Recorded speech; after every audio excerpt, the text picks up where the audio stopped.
I'm Ryan and I'll be showing you how to create a statement entry door. If you want to make your door stand out in the street, I'll show you how.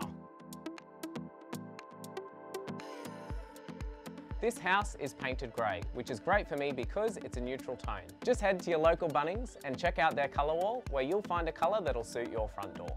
For this project, you'll need sugar soap wipes, a paint tin opener, a paint stirrer, a paintbrush, masking tape, the colour of your choice, a roller and a paint tray.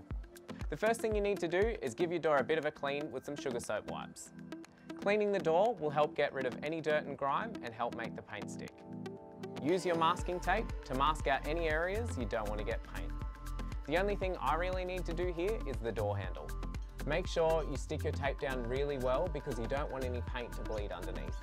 Chuck a drop sheet down to catch any drips, and now I'll mix this paint up and get cracking. This is Mermaid Tail. It's a really great fresh green colour that'll work really well with the grey exterior. I'll use the brush to cut in the detail and then I'll roll the rest.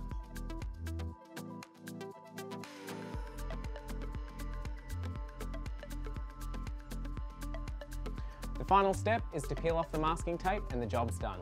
And just like that, this statement door is making a statement. Now yours is the snazziest door on the street.